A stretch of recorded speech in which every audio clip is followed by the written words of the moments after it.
So I served my last area in Paris, and we were in the center of Paris, and that was kind of my dream too. I loved Versailles so much, but I was like, you know what? I would love to serve Paris too.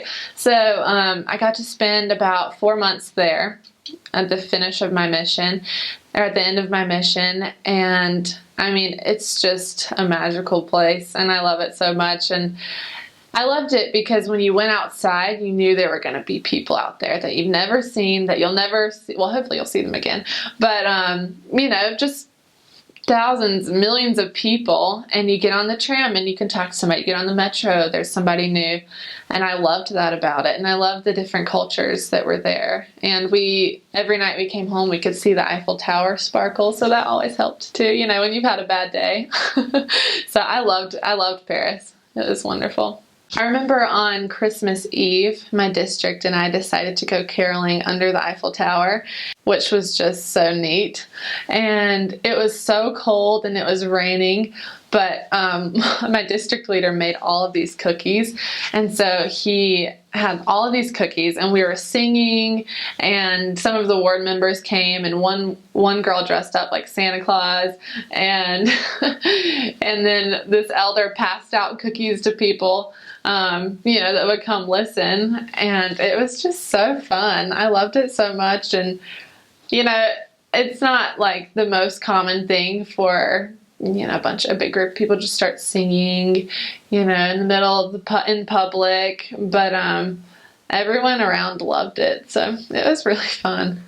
I mean, of course they have like the foie gras, they have these little cakes that are they have every Christmas, and it, you know, represents Jesus Christ and like renewing our sins. And of course all of the Catholics go to Mass at like 10:30 at night on Christmas Eve, and there they'll sing a Christmas song, and they always sing the same one. And so we don't necessarily go to Mass, but it's beautiful. There are lights everywhere. The Christmas markets are everywhere. And it's just a time where everyone's a lot more open, I think. And they're more accepting.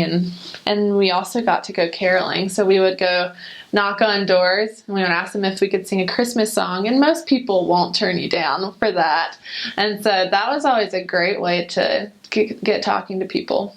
So we were on our way home from an exchange, and we get to Paris, and this is in my last 2 transfers, I think. Well, I think I had like 2 more left. And we get to Paris, and it seems like everyone's just kind of freaking out. And we got a text message from my mission president, and that's when the attacks of Charlie Hebdo happened that day. And I just remember we got to Paris, and everyone was just scrambling. No one would talk to you.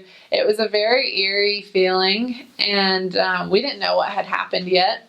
And so we just went along contacting, you know, and we would stop people, and they'd be like, do you know what just happened? Like, don't stop people on the road, you know, because people were terrified.